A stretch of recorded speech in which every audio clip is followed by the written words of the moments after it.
Gelombang ketiga banjir di Kelantan yang melanda ketika ini telah meragut 2 nyawa, Nur Damia Kaisara Muhammad Sobri dan Siti Aisyah Mahzi. Rakan setugas Firdaus Azil ke lokasi kejadian kedua-dua mangsa dilaporkan hilang sebelum ditemukan lemas. Silakan Firdaus. Okey, baik, terima kasih rakan setugas di Bukit Jalil.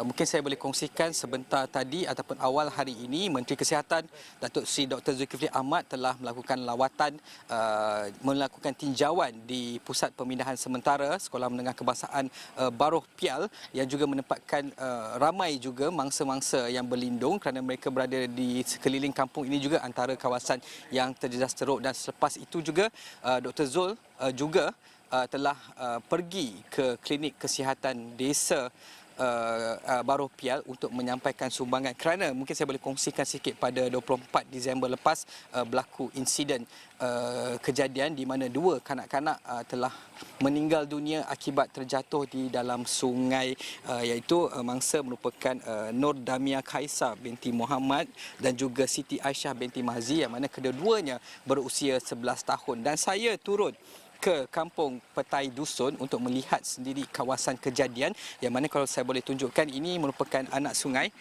yang mengalir. Kalau boleh saya tunjukkan, inilah di mana kejadian berlakunya ketika kedua-dua kanak-kanak itu sedang berada di sini dan mereka tergelincir dan jatuhkan. Kalau boleh saya nak tunjuk, sebenarnya tadi saya dah tengok agak dalam, di mana kalau ikut dia berada di paras dada saya, tetapi ini adalah waktu biasa. Pada hari kejadian difahamkan dia lebih tinggi dan arusnya juga deras, tetapi itu akan saya akan tunjukkan. Tetapi ketika ini saya nak bersama dengan ibu mangsa, ibu Damia, iaitu Puan Rabiatul Saadah binti Abdullah, yang mana sewaktu kunjungan Dr. Zul tadi, beliau telah menyampaikan sumbangan kepada ibu ataupun waris kepada mangsa yang meninggal dunia. Tetapi buat masa ini mungkin kita nak menyelami apakah sebenarnya yang terjadi pada hari itu. Mungkin Puan Rabiatul boleh menunjukkan kepada kita bagaimana teruknya kejadian ketika itu. Puan, apa khabar? Terima kasih banyak kerana bersama Astro Awani. So ini adalah ibu kepada Aisyah. Yang tadi itu adalah ibu kepada Damia, Puan Farah binti Adnan. Tetapi Puan Rabiatul, ketika kejadian kita difahamkan bahawa kawasan ini sebenarnya dinaiki air, Puan. Boleh tak cerita sikit hari itu, apa yang berlaku? Air di sini dia deras. Deras? Lepas tu dia main sini air sampai ke sana.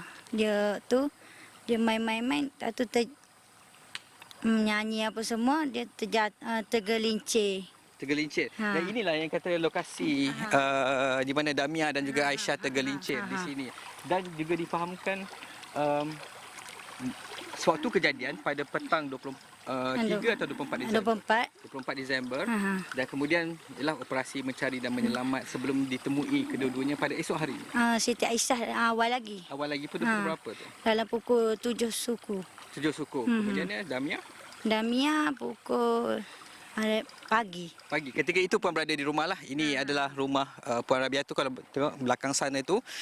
Jadi ketika kejadian, kawasan di sini dinaiki air sebelum kedua-dua sahabat. Saya difahamkan kedua-duanya sahabat baik. Kedua Awayaham juga sahabat baik sejak bersekolah sama-sama, dan ibunya juga sahabat baik.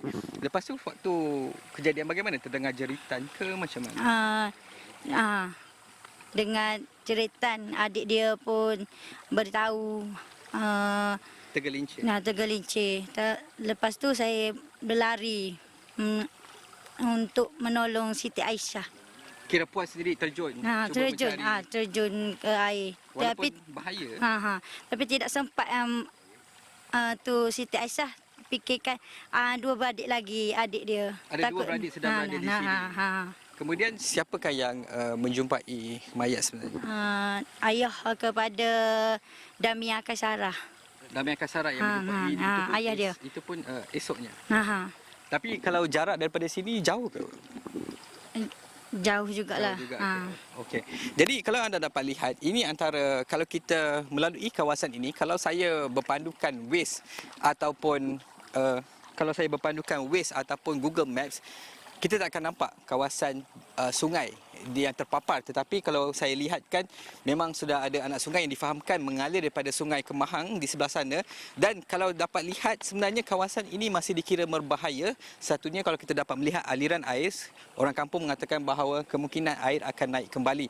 Dan apakah jenis tebatan yang dilakukan? Ini juga yang menjadi fokus pada saya. Adakah kawasan ini yang saya sedang berdiri ini dikira selamat? Dan kalau anda dapat lihat sebenarnya bawah ini adalah satu laluan untuk membolehkan penduduk kampung, tetapi hanya menggunakan 2 culvert. Kalau anda dapat lihat, ini saya nak tunjuk betapa kedalaman di sini. Jadi ini adalah lubang dikatakan pecah akibat ketika banjir yang melanda hari itu dia, yang mana ketika naik air, jadi anda dapat lihat bahawa kawasan ini telah pecah.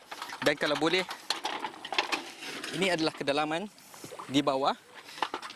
Ini adalah kedalaman di bawah dan juga sama dengan di sini. Dan di sinilah tempat dikatakan kedua-dua sahabat baik itu tergelincir. Ini adalah waktu arus biasa ataupun belum lagi dinaiki air sepenuhnya. Jadi bayangkan ketika kejadian, tingginya lebih kurang macam ni. Jadi itulah yang antara yang difahamkan. Mungkin kita mengharapkan agar kawasan ini mungkin perlu ditandakan sebagai yang agak berbahaya, kerana dapat lihat sudah pecah dan sebagainya, dan masih orang kampung masih terpaksa menggunakan laluan ini untuk keluar ke sebelah sana. Dan juga kalau boleh saya nak tunjukkan juga tentang detik-detik terakhir yang sempat dirakam mereka. Kalau boleh puan, kita tengok. Ini adalah Puan Farah binti Adnan, iaitu ibu kepada Aisyah. Ibu pada Damia Kaisara. Ibu pada Damia. Inilah adik beliau. Siapa nama ni? Alia Iris. Oh, Alia Iris ni adalah difahamkan kedua-dua itu adalah anak sulung. Jadi kita nak tunjuk sedikit sewaktu kedua-dua sahabat baik itu sedang mereka sempat merakamkan momen-momen terakhir. Ini adalah kawasan ketika kejadian. Dan ketika itu mereka duduk, dan sebelum inilah difahamkan bahawa kedua-duanya tergelincir. Jadi kita cuba nak menghormati, sebab tu kita tak nak tunjukkan video tu sampai habis, tetapi itu adalah kenangan terakhir yang Nur Damia dengan Siti Aisyah. dengan Siti Aisyah. So difahamkan juga tadi ada beberapa pihak memberikan bantuan dan sebagainya. Terima kasih tak terhingga.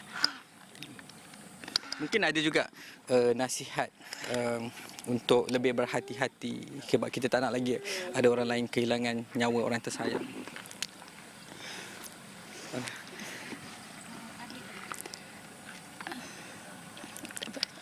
Okey, tak apa. So, Puan, terima kasih banyak kerana sanggup sudi berkongsikan momen-momen terakhir adik Damia dan juga Aisyah. Jadi, kita juga nak menyentuh, mungkin kalau boleh, sebab kebiasaannya tempat-tempat kawasan seperti inilah yang mungkin ada terlepas pandang dari sudut-sudut daripada faktor keselamatan, dan kita berharap mungkin akan ada lebih pengawasan dari pihak-pihak ataupun agensi untuk memastikan kawasan. Kadang-kadang kita terlepas pandang kawasan-kawasan seperti ini kerana mungkin lebih tertumpu kepada PPS dan sebagainya yang berada di luar sana. Jadi buat masa ini saya kira itu saja yang saya boleh kongsikan dulu buat masa ini. Sebarang kemas kini, lawatan-lawatan dan juga tinjauan akan saya kongsikan di buletin di 745 dan juga buletin-buletin seterusnya di Astro Awani serta astroawani.com. Jadi buat masa ini itu saja yang saya kongsikan dari Kampung Petai Dusun Pasir Mas. Kita kembali pada rakan tugas di Bukit Jalil.